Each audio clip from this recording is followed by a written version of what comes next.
Oh, that this. Oh, got it. Okay, right. We see. Are we set? Yep, all go. Yeah. Okay. Well, yeah. Good evening, everyone. Yes. Hi, Lucy. I thought. Hi. I thought that what I would do, rather than making it a really dry technical talk, is talk about the possibilities of printmaking. And as Anna Callie and Lucy know, the processes that I have developed in my studio, but also I'm going to talk about the traditional processes of printmaking. Because I think it's really important to know the basics and the essentials, and then you can learn about the ways to break the mold, so to speak. So we will start with this image here. This shows some etching plates on the right and in the middle. And you probably know the traditional processes of printmaking. So you have etching in its numerous states. You have a hard and soft ground. You have aquatint and spit bite. Now, these are all spit bite. That's when you paint acid directly onto your plate, which is fantastic. Norman Ackroyd does a lot of spit bite. Spit bite, yeah. That's what Peter Doig did it in the exhibition. Absolutely, it's absolutely brilliant. It's a fascinating way of working. It's very free. But all of these etching processes can sometimes, I find, put people off, because I think a lot of people who do etching are taught in a very precise and tight way. The way that I used to teach etching was, although I would teach the basics, and then I would encourage people to pop their plate in the acid and just leave it there to etch. So these plates that you see in the middle here are really deeply bitten. So the acid has bitten through the ground, and you get this wonderful, these wonderful different levels in your plate. Which you can do all sorts of things with when you're printing them. So we have, as I said, we have etching as processes. So it uses, I don't know if any of you have done etching before. Lucy, I know you have. But you basically have your metal plate, you put some sort of acid resist on the surface, and then you submerge it into acid. Different acids will depend on which metal you're using. It's a wonderful process, but it's very obviously heavy in chemicals. Safe etching has been developed, but it's not really something that appeals to me. I love popping my plate in the nitric acid and watching those bubbles just fizz up. It's just amazing. But I mean, safe etching is a perfectly viable option. But I haven't really done anything to do with that. What I have done in my studio, though, and this is, I'll come on to this later, is develop processes that don't use chemicals, that imitate a lot of the traditional processes.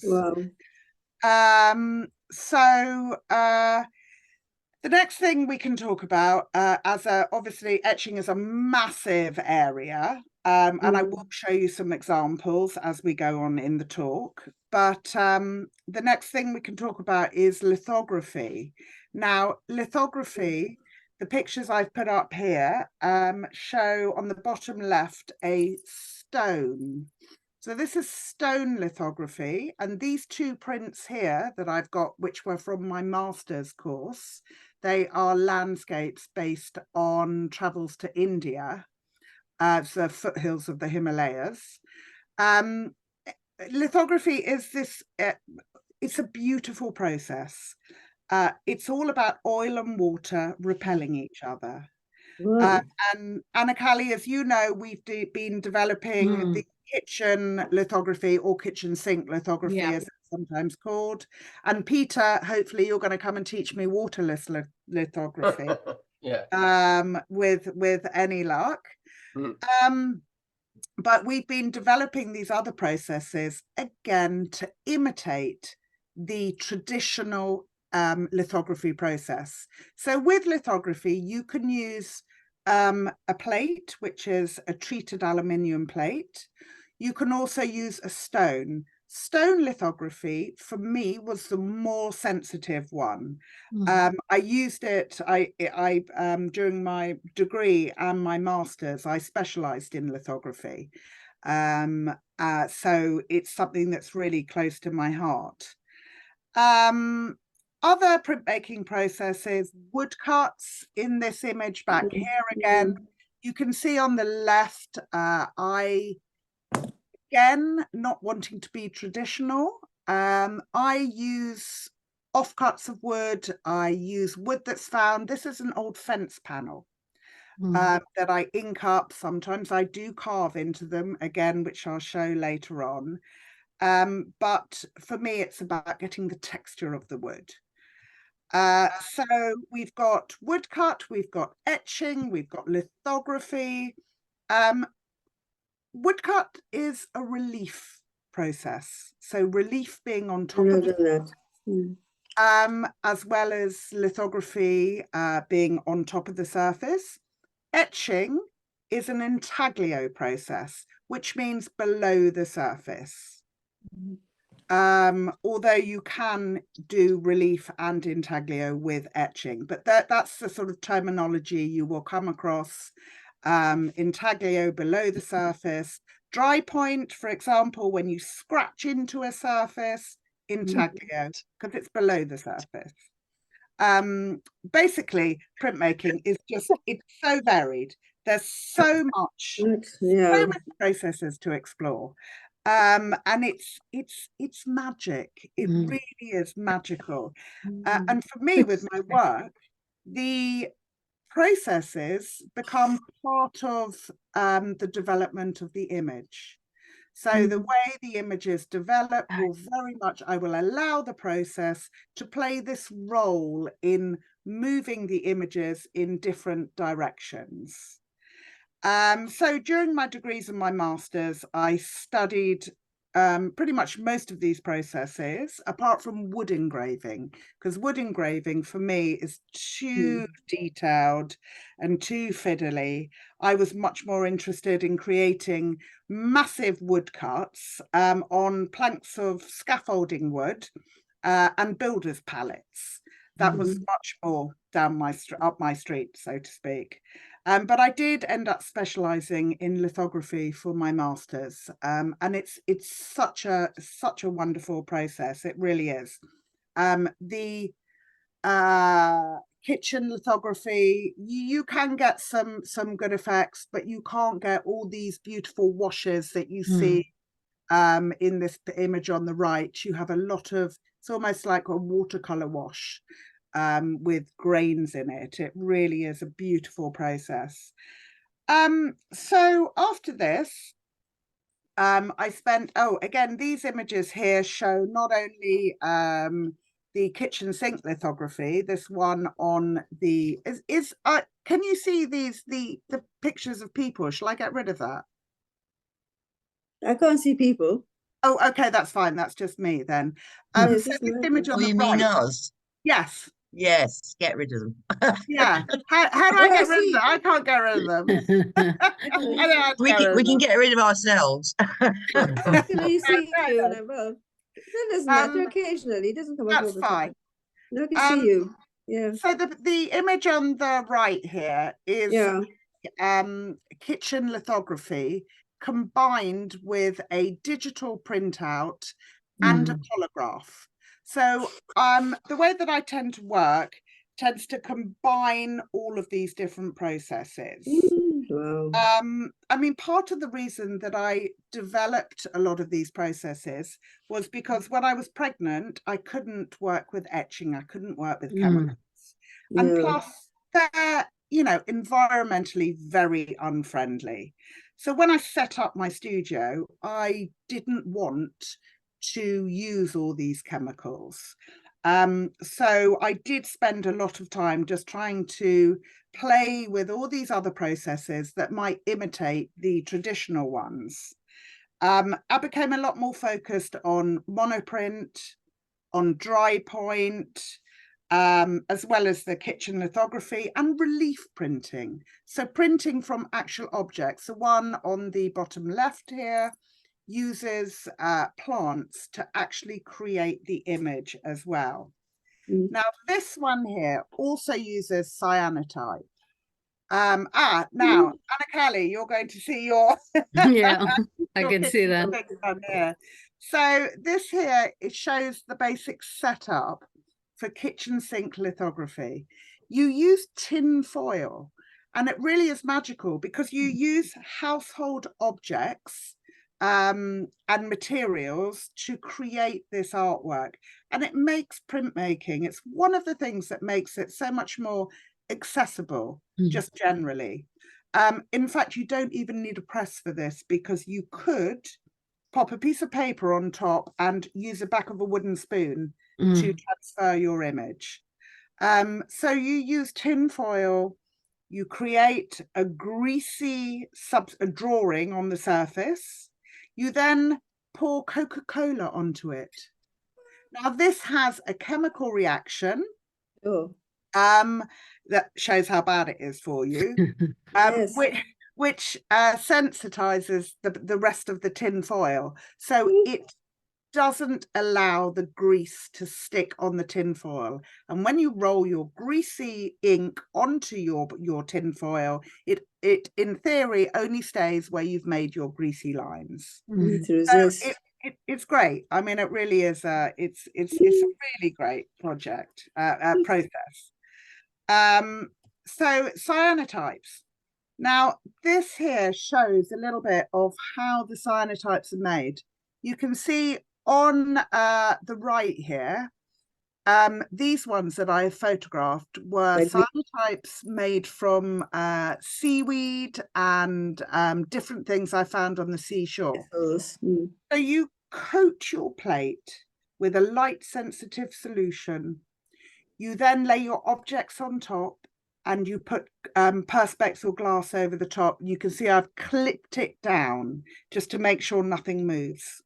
You then expose it to UV rays. So basically does actually work on a day that is not necessarily so sunny, because you still have the UV rays. You just have to leave it a bit longer.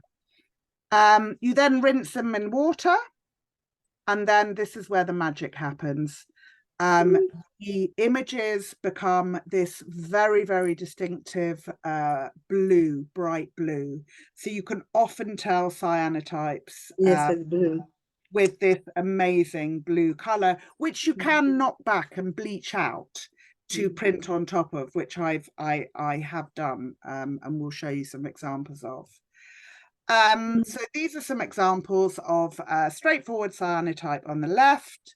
The one in the middle actually is a monoprint. So I've printed on the paper first, and then I've made the cyanotype on top of that. And it makes a really nice watery kind of feeling. The one on the right is a cyanotype with a woodcut over the top. So again, just really combining all of these processes to create something a lot more interesting. Woodcut is really something that have, again, these ones show this layering process. So cyanotypes with the top two have got the kitchen lithography printed over them. I've also used objects to relief print on top of them. So you can see how you can build up these wonderful layers by overprinting. The nature of printmaking inks is that they are transparent. So you can build up a little bit like with oil paints that don't have a white base. You can build up almost glazes. So each layer you can see through. And that really is one of the beautiful qualities of printmaking inks, that you can build up these wonderful layers and create this amazing sense of history almost, because you can see all the different layers. Woodcut is something that's always stayed with me. From my degree course onwards, I've always gone back and used it, not in a traditional way, but in a more kind of abstract way and as part of an image, of another layer, basically. I've always loved working with woodcuts. So here we go. I've shown on the right here, you've got the wood blocks. The only downside to working with random bits of wood is sometimes you get massive knots and you just can't cut through them. Not. Yeah, well, yeah, they can be great, Yeah. but not when you're, trying to follow a line. Specific. No. So that's one of the downsides. You can buy special blocks that are designed for woodcut, but for me, I like these challenges. I like to work with found objects. I like to reuse and recycle. It just has more meaning for me, rather than just buying a ready-made block and creating an image on it. It's just part of my process and how I work, really. So these ones slightly different. These were made quite a long time ago, and my inspiration for my artwork has always been journey and travel. So whether it's a physical journey or an emotional journey or a mental journey, this is the sort of basis of my artwork and why I keep creating. I used to be known as the Buddha woman because I used to travel a lot to Southeast Asia, make massive paintings with Buddha imagery.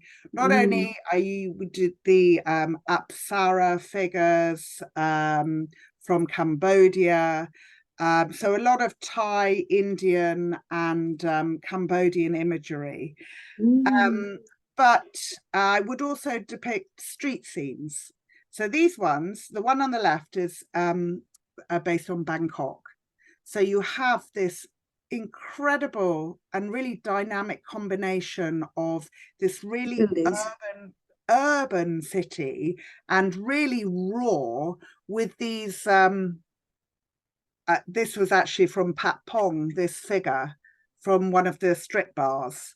And it was a neon light. And I think for me, the contrast of this very heavily religious country with this other seedy tourist side, I love contrast, basically.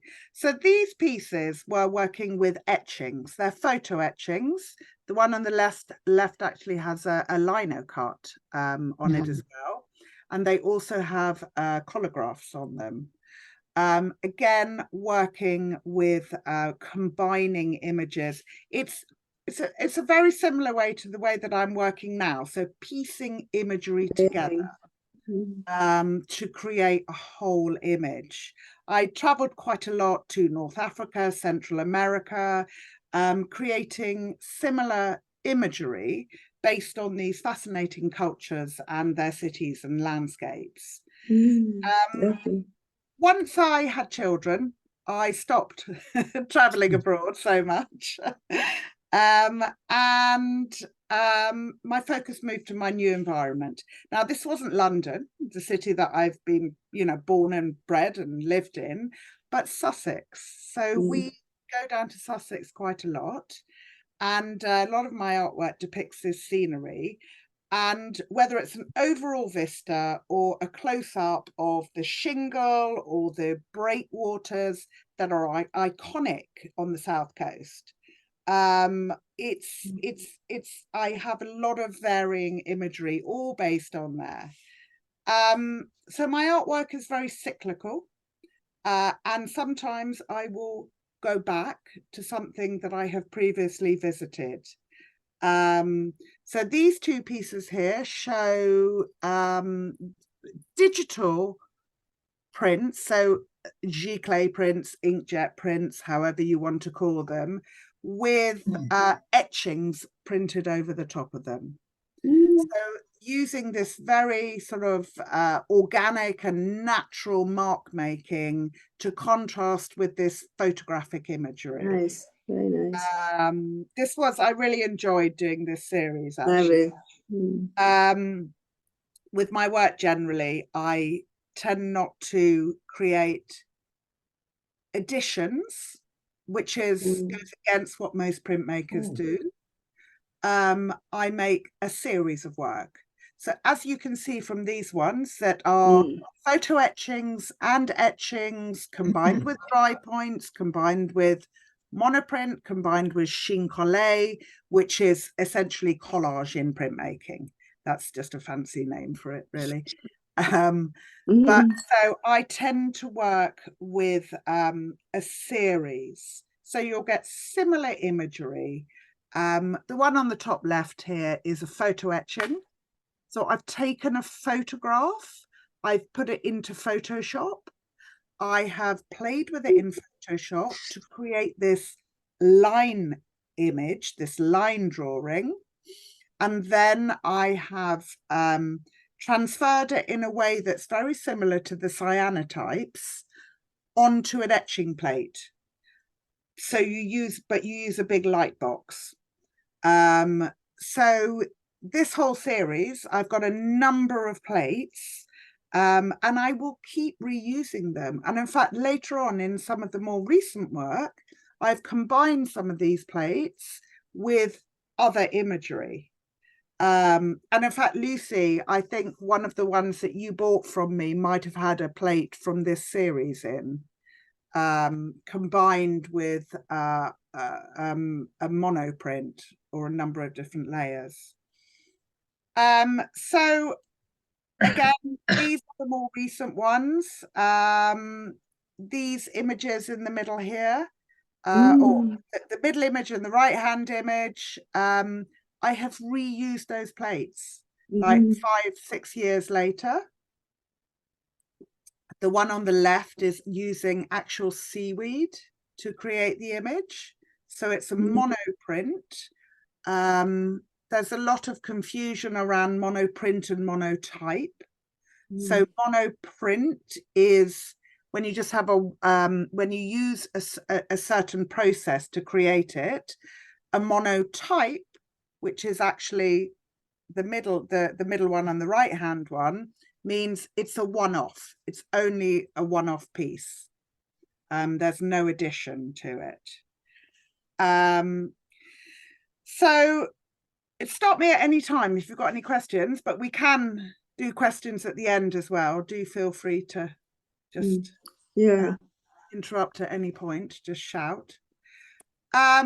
This again is another, it's an etching with a dry point and chine collé. You see the brown paper in the foreground? That is Cardi handmade paper that I have torn and I've collaged into the etching. It has the lines on the top and in the middle, and this speckled effect is a dry point. So I have layered up and overprinted to create this imagery. And you can see the white in the sky. I was talking about leaving your etching plate in the acid and making it very, very deeply bitten. That is the top surface that didn't hold the ink. So below, the ink is all held underneath and the top surface is polished up and you get a white. So it's a very free and wonderful way of working. So this again is the last one I think I've got here of the seascapes. It's an etching with a colograph and a monoprint. So again, layered up, using these etching plates, reusing the etching plate, this kind of cyclical process that I have with all of my work. now we have a whole different color scheme. So another source of inspiration for me is it's objects of nature themselves. The whole work started in lockdown. I had a fortnightly flower delivery, and it was a way of bringing a little bit of nature back into my urban environment. We couldn't leave our homes. We couldn't go down to Sussex. And for me, they became really significant. And they were indicative of the times of COVID. And as these petals would drop off, I wanted to give them a whole new lease of life. And so I would collect all the petals, and I started to make monoprints with them. Once we were allowed to leave the house and go for walks, I would collect leaves and fallen flowers and various debris on these walks and bring them back into the studio and create prints with them. This became a very different sort of journey, but still the key was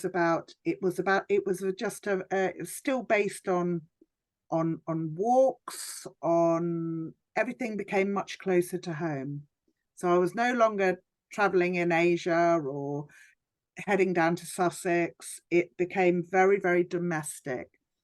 The size of my work shrank, again, becoming much more domestic. And the work became really seasonal. And that was really integral to the artwork. I felt that I wanted to use what I was surrounded with at the time. And I couldn't make prints that were autumnal based in the middle of summer, because that just didn't work for me.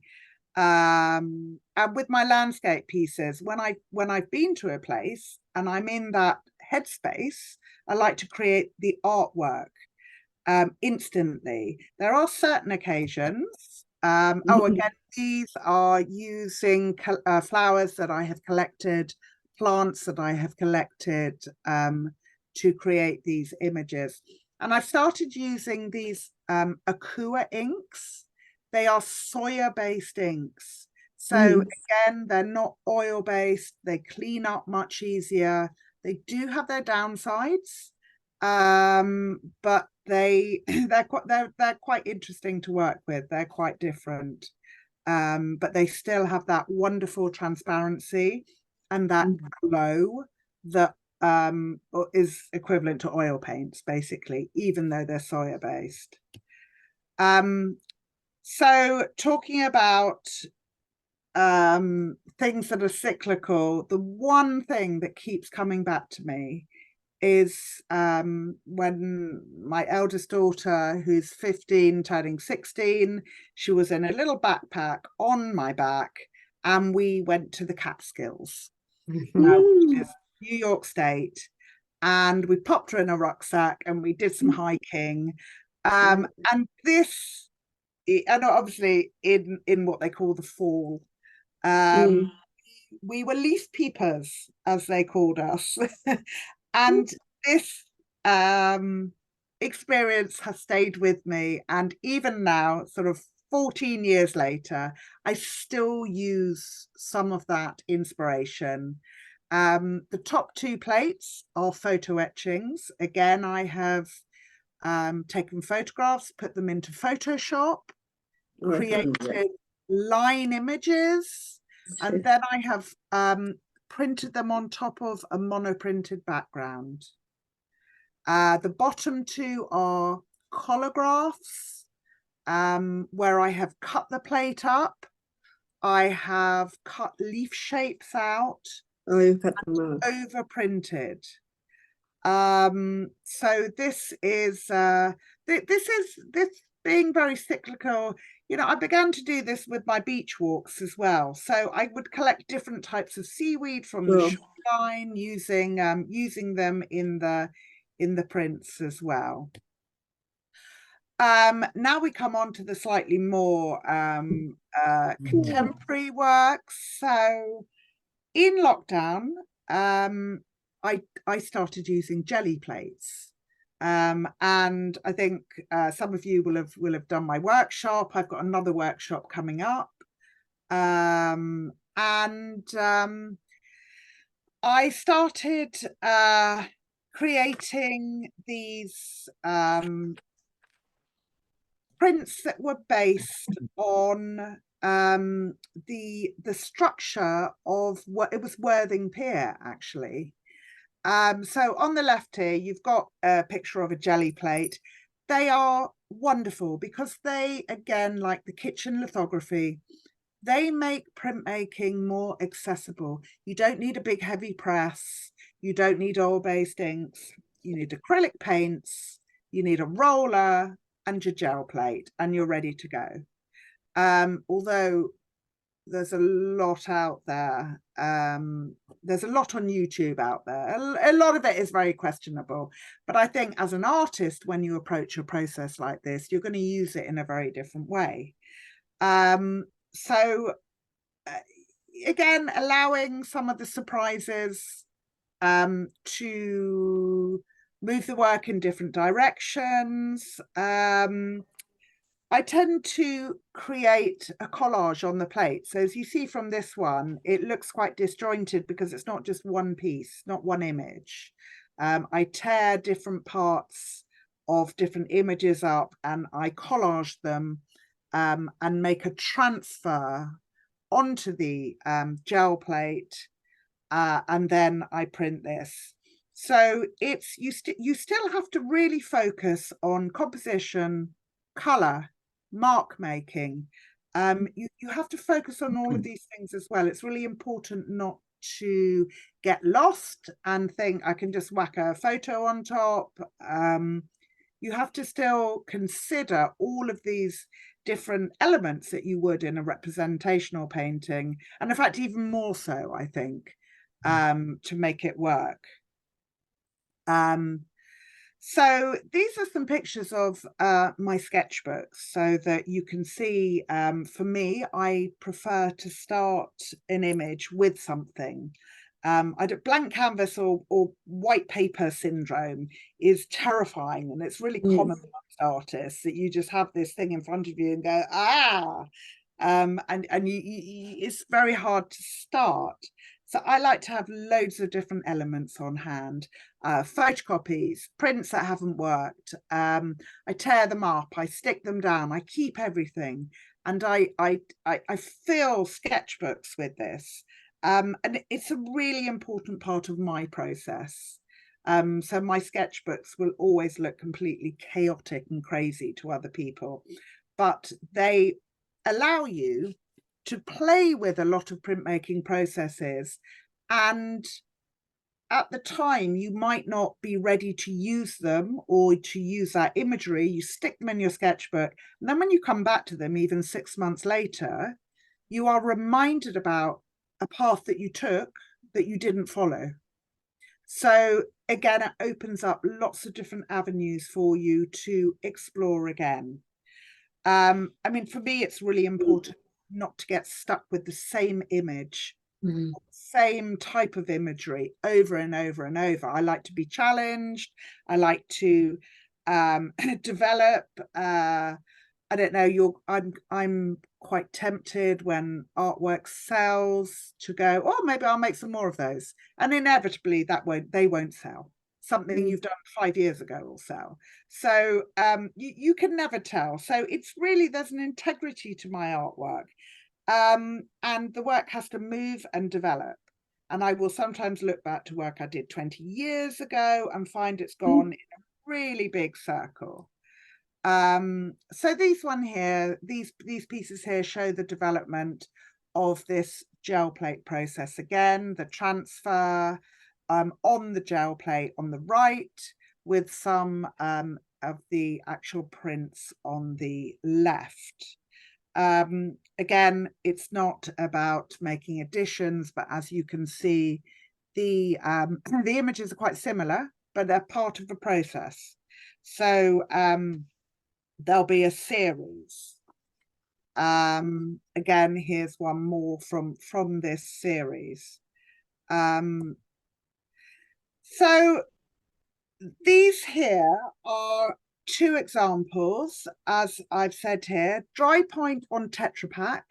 So in my studio, I haven't got any metal cutting facilities.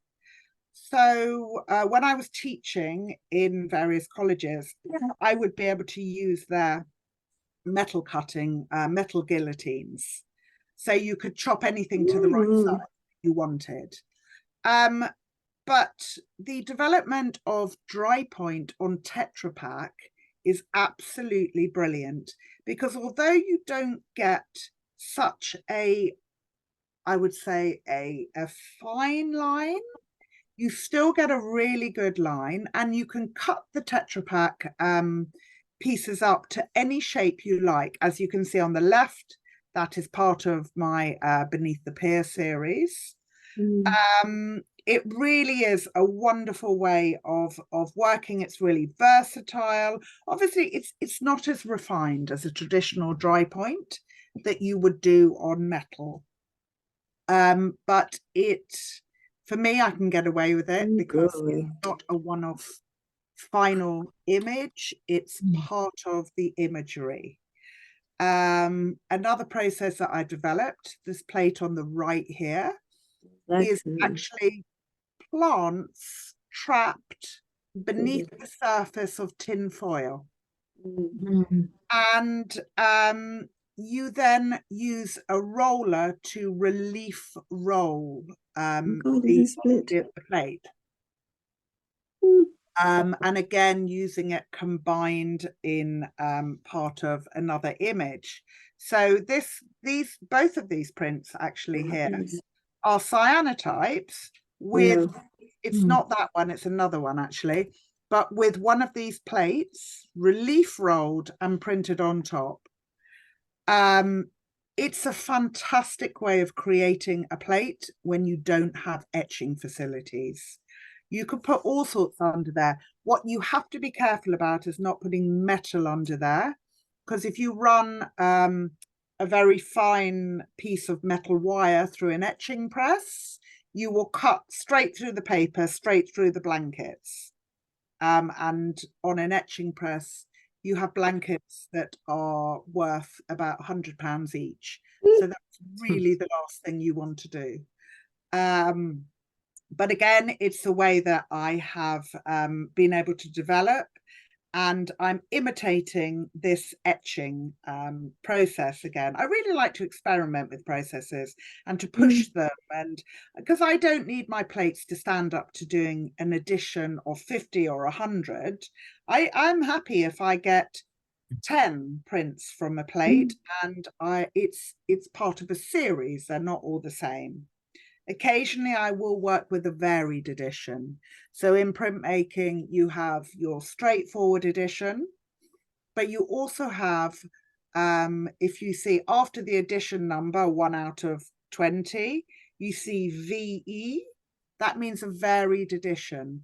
So the color might change. There will be certain elements that will change within that edition. So they're not all identical. So this one again is this is part of that series that I worked with before.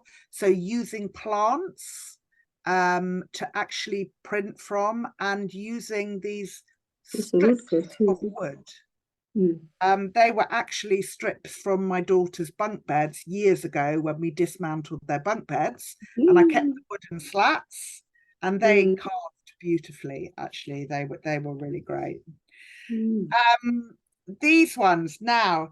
So as the children are slightly older, our travels can resume in a certain way, and we can go further afield. So we took a trip to Mexico last Easter, and these images really hark back to a lot of the Southeast Asian prints that I was working with. These are all gel plate prints. They are transfers of photographs that I took from Chichen Itza. And this is another example of this cyclical nature of my work. They're really similar to some Egyptian etchings that I've got, and also a lot of the Southeast Asian ones. It's a fantastic way to work. you know, to transfer these photographs and to manipulate them and collage them. It really is, it's really great way to be able to almost document your travels. You could even just do them in sketchbooks. I think jelly plate printing for me just opens up printmaking, and it brings people in, and then from there they might want to explore just a little bit more, really. People do get really put off initially with printmaking because they go into a formal etching studio. You get a technician who is teaches it very formally, and I know from experience from people that I've worked with that they've really been put off by this. The way that I used to teach etching was literally sling your plate in the acid and see what happens. And then that breaks the ice. And then from there, they start to understand the process, and then you can play with the process. So it's always definitely important to learn the basics, learn how something works, understand how it works, and understand how you can break it down and apply it to your own work. So this piece here, this is my last slide, and it shows a piece that I made 20 years ago on the left, and a piece that I made just last year on the right. And you can see there's a very similar feel to them. The left one is it was actually a photocopied transfer onto an etching plate, collaged with various things, with photo etching, as I showed you before. And the one on the right is a combination of a gel plate prints with paper litho, which is yet another form of lithography, but you use a laser print to actually create your image. So you can see really these processes that I've tried to develop in the studio do have a similar feel, and they can imitate certain etching processes. And for me, this allows me to be so much more experimental, but it also means I don't have to use all the chemicals in these traditional processes. But I will say that honestly, there is nothing that compares to real etching and lithography. The beauty of these processes and the sensitivity of these processes, they can't be imitated, but you can utilize this alternative way of working to create something completely different. So really, to conclude, printmaking is a massive world. You know, you have all these fantastically traditional processes. You have people using printmaking in a very graphic or illustrative way. And it has the scope also to be used really creatively. And that, for me, is what over 30 years I have tried to develop. How you can break it apart, throw out the rule book, and just allow the beauty of these processes to play a part in the development of the images. Yeah, and I hope that those of you who are working with me already will carry on. And Peter, waterless lithography, please. Okay. I'll But, bring some along. But yeah, so that's it. That's Thank you, darling. And Very, if very you've got any interesting. questions, please do ask. No, I think it's all very, you have to see these things in action. Excellent. You have to do a What sort of practical. scale is this? These prints we're looking at? How large are they in reality? So both of these are probably about, I would say, about 60 centimeters by about 40, or maybe 70 So they're fairly large. The one on the left is larger than the one on the right, actually. Mm. So Oh. they're quite big. Because since all the lockdowns and since my work really shrank, I have started some pieces. I've started to grow them again. Yeah. So when you exhibit work, you don't only want lots of tiny pieces. You need to have some pieces that have real impact. Yeah. Well, that's and I one think there, is it? what's that? Lucy's got one there. Yes, so this is the one I bought. Yay! Excellent. So I didn't realise my view was off. Apologies about that before. So I don't know if you can see it there. Yeah, brilliant. Nice to see it again. Well done. If I Lovely, put it up close, you can all do. There's a You get reflection. a That's a reflection. reflection, yeah. Yeah, it's a bit difficult. Sorry about that, but yeah. Mm. Okay. Can you repeat the difference between a monotype and a monoprint? Yeah. So monoprint is the process itself of using a surface to create an image on which you take a print from in a number of different ways. A monotype is a print that can have a number of different processes used in it, but there is only one of it. One of it. So the monoprint is the process. The monotype is the piece. So this piece here on the right is a monotype. So I've used gel plate and I've used paper litho, but it is a monotype. This is why there can be a lot of confusion, and I'm a fan of putting 1 out of 1 on the print, so that Yes. the general public knows that it's a one of. It's much easier. Yeah. Good thing to do. Absolutely. So was that printed on a full sheet, or did you cut the sheet to the size afterwards? I normally tear the sheets down. So I buy paper, and it's all printmaking, it's all still imperial. The sizes. Yes. But this piece would have been a half sheet.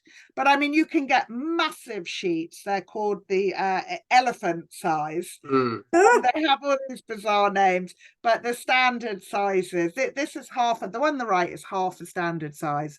The one on the left is possibly I think it might possibly be a whole sheet. Yeah. Could you maybe describe a bit more about the inks that you Yes. use? So you talked about the soya, you talked about the Yes. acrylic. Yes. Could you maybe explain more about the inks? Absolutely. So traditionally you would use oil-based inks. And I believe that they are far superior to any of the other inks. But you have to clean them up. You can clean them up with oil and water, but white spirit is a lot easier. You have water-based inks, which act very much like the oil-based inks, but they tend, if you get them in pots, they tend to skin over quite easily. I've also found that some of the water-based inks bleed a little bit. So I think they have refined them since then. So you have your oil-based inks, your water-based inks, and then you have, it's a very new development, the Akua inks, which is soya-based. Now they remain what you call open at all times. So they never skin over, they never dry in the pot. Amazing. The way that most inks dry when they're printed on the paper is by absorption into the by air drying. So they will air dry. The soya inks need to be absorbed into the paper. So if you print too heavily, too many layers with too much ink with the soya based inks, they never dry. And I found originally I found that to be a problem. You can get dryers to add to them, that is a way around it. And then with the gel plates, what most people use are acrylic paints. I have a number of pieces where I have used Aqua inks on the gel plate because they are transparent and you layer up on your paper rather than layering up on your plate. So acrylic paints tend to be quite opaque, and they don't have the same glowing sort of quality to them. So if you extend them, the consistency of the paint that you have to use for the gel plates is not the sort of acrylic paint that you would paint with. Oh, I see.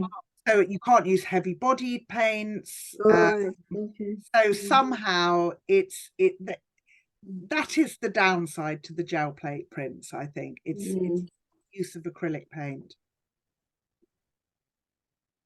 A lot to absorb. Yes, absolutely. I mean, it's a massively technical area. It really is. Yes. And you know, you can go into all of these different processes with far more detail. But I think just the basic understanding of etching, being what they are. Yeah.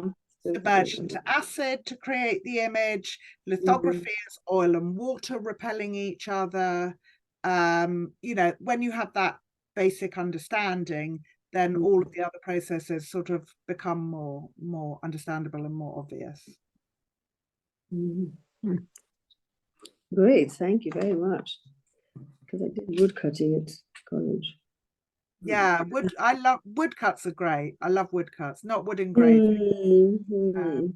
Yeah, I did the engraving. Oh, it's quite something. I mean, the detail, it's tiny, they're tiny. Absolutely, no, I haven't got that patience. Yep. No, I don't have that patience either. Did it once, and that was enough. Yeah, I don't blame you. I don't blame you at all. a few sessions, yeah. Anyway. Good. Great. Thank you very Brilliant. much. Do you think has Rowena Are you there, Rowena? has she fallen asleep? You go to sleep. She's nipped off for a cup of tea, I think.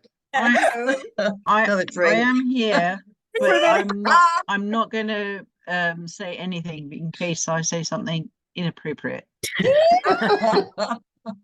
Lovely. Happy New Year. Did you know that? It's my birthday and I may be not in control of everything.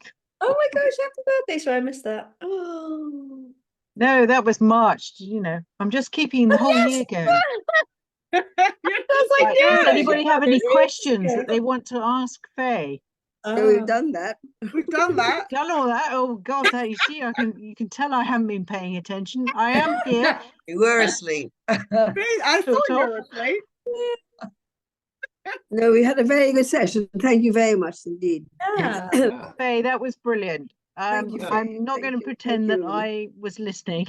No, I think you need to watch it afterwards. It's being recorded, so I you'll be will all look right. at I will look at the YouTube, and I'm sure You've it was got your- absolutely brilliant. Excellent. I'm going to Excellent. blame Chelsea Arts Club for everything I say now. Oh, Quite that's right. We all that's the do. story of my life. Quite right.